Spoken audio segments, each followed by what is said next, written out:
स्वागत है दोस्तों। आज के मुख्य समाचार में आज देश और दुनिया से कई अहम और बड़ी खबर आ रही है। बात करेंगे हर खबर पर विस्तार से। वक्फ बोर्ड बिल पर बवाल, जिन नीतीश नायडू के सहारे बनी मोदी सरकार, क्या वो बीजेपी को फंसा देंगे? बताएंगे विस्तार से। एक और बड़ी अपडेट, 2027 से पहले हटा दिए जाएंगे योगी। केंद्र मंत्री जयंत चौधरी ने साफ कर दी तस्वीर। वहीं अगली बड़ी खबर में आपको बताएंगे 17 सितंबर के बाद नरेंद्र मोदी से छिन जाएगी पीएम की कुर्सी। भाजपा के ही इस नेता ने दिया बड़ा बयान। एक और बड़ी अपडेट, वक्फ बिल पर जेपीसी की पहली बैठक में ही हंगामा। ओवैसी और बीजेपी सांसद गांगुली भिड़े। आरजेडी, टीडीपी और एलजेपी का भी रहा ये रुख। बताएंगे विस्तार से। तो चलिए देख लेते हैं आज की पहली बड़ी खबर। 2027 से पहले हटा दिए जाएंगे योगी आदित्यनाथ। केंद्र मंत्री जयंत चौधरी ने साफ कर दी तस्वीर। दरअसल दोस्तों, उत्तर प्रदेश की राजनीति में एक चर्चा ये भी रही कि राज्य के मुख्यमंत्री योगी आदित्यनाथ 2027 से पहले हटा दिए जाएंगे। अब इस मामले पर केंद्र मंत्री जयंत चौधरी ने प्रतिक्रिया दी है।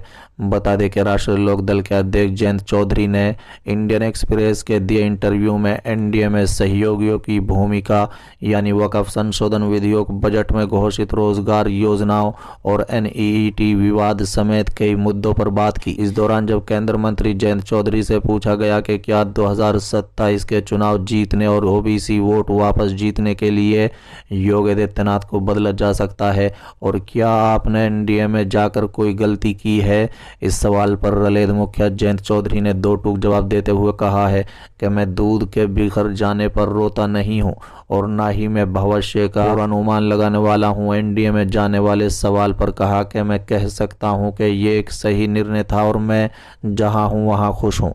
वहीं जब जयंत चौधरी से पूछा गया कि आपको क्या लगता है कि आपकी पार्टी यूपी में कैसे आगे बढ़ेगी, क्योंकि बीजेपी के इतिहास छोटी पार्टियों को खत्म करने का रहा है, इस सवाल पर रलेद मुखिया ने कहा है कि जब आप किसी दूसरी पार्टी के साथ काम कर रहे होते हैं तो वही करेंगे जो उनके लिए बेहतर होगा। हमने जिन भी पार्टियों के साथ गठबंधन किया उनके साथ यही व्यवस्था रही। मुद्दा यह है कि जब हम बैठते हैं तो हमें एक दूसरे के साथ सम्मान और समान शर्तों पर पेश आना चाहिए। यहाँ तक के पीएम के स्तर पर भी मैंने पाया कि उन्हें इस रिश्ते के बारीक समझा। रलेद बीजेपी के लिए कोई अजनबी नहीं है, हम अलग हो गए थे और अब हम वापस आ गए हैं। चलिए अगली खबर, वक्फ बोर्ड बिल पर बवाल, जिन नीतीश नायडू के सहारे बनी मोदी सरकार, क्या वो बीजेपी को फंसा देंगे? दरअसल दोस्तों, वक्फ बोर्ड बिल संशोधन का मामला जब से सुर्खियों में आया है तब से वक्फ बोर्ड से जुड़े कई नए विवाद सामने आ रहे हैं। इसी बीच all India Muslim personal law board के अध्यक्ष मौलाना खालिद सैफुल्लाह रहमानी ने गुरुवार 22 अगस्त को दावा किया कि मुस्लिम संगठनों के प्रतिनिधियों ने बिहार के मुख्यमंत्री नीतीश कुमार और आंध्र प्रदेश के मुख्यमंत्री एन चंद्रबाबू नायडू से मुलाकात की है, जिसमें दोनों नेताओं ने यकीन दिलाया कि वो वक्फ संशोधन विधेयक का विरोध करेंगे। दरअसल बिहार के सीएम नीतीश कुमार की जनता दल यूनाइटेड और आंध्र प्रदेश के सीएम चंद्रबाबू नायडू की तेलुगु देशम पार्टी केंद्र में सत्तारूढ़ बीजेपी के नेतृत्व वाले राष्ट्रीय जनतांत्रिक गठबंधन का हिस्सा है।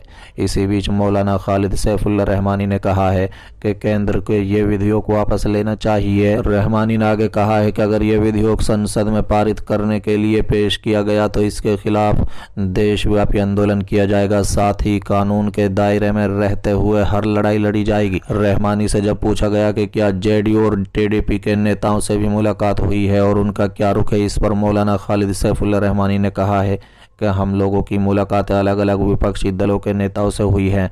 चंद्रबाबू नायडू, नीतीश कुमार से भी मुलाकात हुई है और उन्होंने यकीन दिलाया कि वो इस विधेयक का विरोध करेंगे। इसके अलावा बिहार में विपक्ष के नेता तेजस्वी यादव से मुलाकात हुई, उन्होंने भी यकीन दिलाया कि वो इसका विरोध करेंगे। चलिए अगली खबर, वक्फ बिल पर जेपीसी की पहली बैठक में हंगामा। ओवैसी और बीजेपी सांसद गांगुली भिड़े। दरअसल दोस्तों, वक्फ संशोधन बिल 2024 का विपक्ष शुरू से ही विरोध कर रहा है। ऐसे में 22 अगस्त इस बिल को लेकर बनाई गई संयुक्त संसदीय समिति की पहली बैठक हुई। सूत्रों के मुताबिक ये बैठक 6 घंटे तक चली। जेपीसी की बैठक के दौरान विपक्षी सांसद और भाजपा के सांसदों के बीच तीखी बहस हुई। सूत्रों के मुताबिक विपक्ष ने वक्फ संशोधन बिल पर प्रेजेंटेशन लाने वाले अधिकारियों से पूछताछ की। टीडीपी और एलजेपी जैसे बीजेपी के सहयोगियों ने भी सरकार से मुस्लिम समुदाय की चिंताओं को दूर करने के लिए कहा। हालांकि भाजपा के इन सहयोगियों ने भी बीच का रास्ता चुना। सूत्रों का कहना है कि जेडीयू मुस्लिम समुदाय की चिंताओं को सामने रखेगी, जिन्हें इसकी निर्वाचित प्रतिनिधियों से लिया जाएगा। सूत्रों के मुताबिक बैठक के दौरान असदुद्दीन ओवैसी और बीजेपी के अभिजीत गांगुली के बीच तीखी बहस हुई। इंडिया ब्लॉक के सांसदों ने गांगुली के व्यवहार का कड़ा विरोध किया। टीएमसी के कल्याण बनर्जी और आप के संजय सिंह ने भी बीजेपी सांसदों के साथ तीखी बहस की। वाईएसआरसीपी ने भी वक्फ संशोधन का विरोध किया।